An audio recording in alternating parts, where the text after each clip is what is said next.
Assalamu alaikum, brothers and sisters, welcome back. And now we're going to be officially starting the Divine Reality course. And we're going to be starting with a relatively easy section.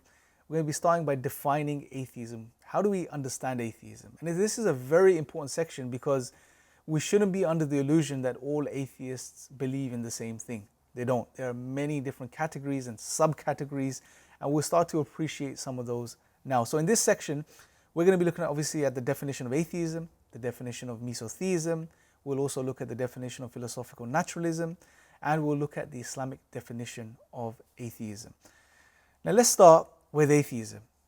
The very first thing we need to appreciate is that academically there is no consensus for a specific definition of atheism. Okay? However, from a practical viewpoint, there are some things we can appreciate. Meaning when someone says they are an atheist, what they're essentially saying is that there is no God. And by saying this, what they're doing is they're making what you would call a knowledge claim, a positive knowledge claim. That there is no God, there is no creator. Unlike the agnostic, who is on the fence and they're not making any definitive claims, the atheist is making a positive claim. And that means if they're making a positive claim, well, there has to be some sort of evidence that they should provide for this, or that they have for their position, their belief. They must have thought this through. They must have some sort of an argument for this. So this is the general, if you like, first category, or the very broad general category of an atheist. Now, if someone says they're an atheist, it's safe to assume that they are someone who doesn't believe in God, and they say there is no God or creator behind this universe. This is the general category. Then you have the agnostic atheist, or agnostic atheism. Now, agnostic atheists are, I would say they're a bit more open. They haven't made their mind up. They're what you say sitting on the fence. They're neither here nor there. They would say there is no God. Currently they believe that there is no God, there is no creator. However, they're not certain of this position. They're open to the idea of there being a God, and they are open to arguments for God's existence, reasons to establish God's existence. Now, under agnostic atheism, I would further divide these into two subcategories. You would get the agnostic atheists that are sitting on the fence, are not sure, are open, and are genuinely interested in finding out more. They are interested in this question. They want to inquire further.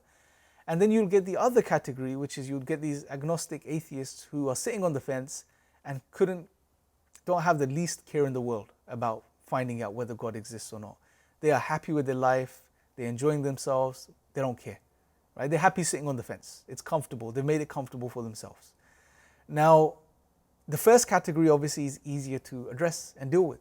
When we go through this course, you'll have many different arguments you can share with them, and there will be the fact that they're interested and they're wanting to know. You can really easily engage with these people, inshallah. However, the second category are people that are not interested. Now it's not going to be easy just giving arguments to people that are just not interested in knowing or inquiring any further. So it may be a good idea with these types of people, if you come across them, to try to create that need within them. How can you do this? Well, one effective way that I've noticed is talk about death.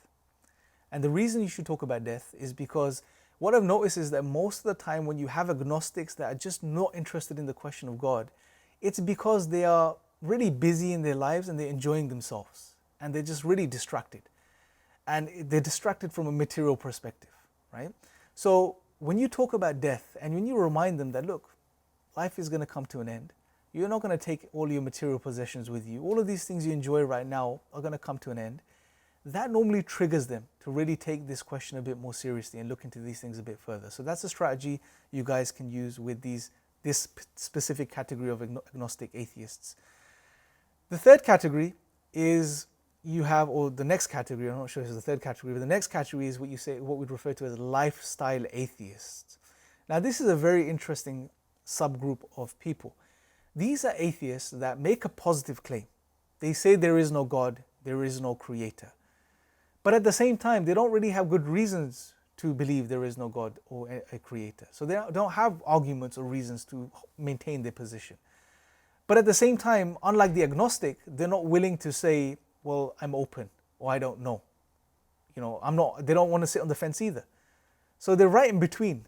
They are atheists and they claim to be atheists and they strongly promote the atheism, however, or stand up for the atheism or represent themselves as atheists. However, they don't have good reasons to believe in the atheism. So why are they atheists?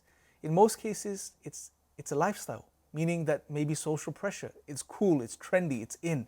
You know, people are just, there's a group of people, they associate themselves with atheism and everyone else is just like sheep and they're following along. And it's just a fad type of thing. It's something that's trendy, it's in, and they are therefore calling themselves atheists. Now, there is another category that I want to quickly mention, and you can relate them to lifestyle atheism or even relate them to agnostics. So if you put, for example, if you for a second imagine a board right in front of you and you have lifestyle atheists and you have agnostics and you can even put general atheists, right? There is another way of life or ideology that links to all of these categories, which may enhance the atheism for them and make them, give them more reasons to hold on to the atheism, especially the agnostics and the lifestyle atheists. And that is hedonism. Hedonism is the view that the highest objective, the highest value, the purpose of one's existence is to maximize pleasure. That's what life is all about, to maximize pleasure. Now, if you just trickle in a bit of liberalism here, to maximize one's pleasure as long as you're not harming anyone else. Okay, so and this is the general mood of most of the people that live today, especially in the West and even in the East. It's about maximizing pleasure. It's about doing whatever brings you pleasure. Okay, now this does link in with most of these atheists. You would find lifestyle atheists that are hedonists. You'll find agnostics that are hedonists. You'd also find atheists that are also hedonists. Now, hedonism, again, now you can further break this down into two categories. You would have what I'd refer to as hedonic nihilists and hedonic existentialists. Okay, and again, all of these people are still atheists. So you can see that atheists don't just say that they're atheists. There are many other things that they ascribe to as well. Hedonic nihilists would be people that have put their hands up and as far as the meaning of life is concerned. They say there is no meaning to life. There is no God, there is no creator, therefore there is no meaning behind our existence, and I'm okay with that. However, I only live once, so I'm going to go practice hedonism. I'm going to go enjoy myself and do whatever brings me pleasure. That's their perspective. Okay, then you have the hedonic existentialists who also say there is only one life, there is no God, there is no creator, there is no ultimate meaning to life, there is no ultimate purpose behind our existence. Sure, it makes sense, let's go enjoy ourselves and have fun. But at the same time, unlike the hedonic nihilists, they say, well, look, we need to meaning is integral to human existence, right? We need meaning. We need to give ourselves some sort of purpose in our lives. So what they say is, we need to make up meaning for ourselves. We need to give ourselves some sort of meaning. Following the vein of the existentialist philosophers, they say, no, we have to give ourselves an objective. There's no meaning to life, but we become the creators of meaning now for ourselves. And this is very dangerous if you think about it, brothers and sisters, because meaning is the most fundamental thing for a human being. It's the glue that binds life, allows us to make sense of life, and allows us to move through life. Now imagine the situation of a person that says, life has no meaning, but I'm going to create my own meaning. I'm going to give myself meaning. Now when one gives oneself that fundamental thing they need to move through life, which is meaning, it very easily leads to a type of God complex. They start to now almost deify themselves. That I'm so powerful, I've given myself meaning. Right? So, and again, we'll talk about these in a section that's coming soon, which is to do with the meaning of life. However, for now, I just want us to further appreciate that not only are there subcategories within atheism, and there are different types of atheists, but there are also other ways of life which integrate into the atheism, which supports and props up their atheism itself. Moving on, we're going to look at mesotheism, and we're going to look at mesotheism in the next section. So what I want you to do right now is I want you to take a few moments to appreciate first and foremost, fundamentally, that there are many different types of atheists. There are different shades. So when you're engaging with people and giving them da'wah, you're not speaking, to one type of person that has one set of beliefs. You're speaking to atheists, but they may vary in their beliefs and views in regards to life, in regards to God, etc.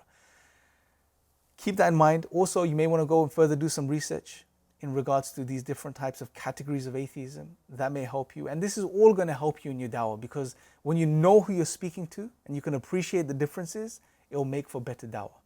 So when you're ready, move on to the next section.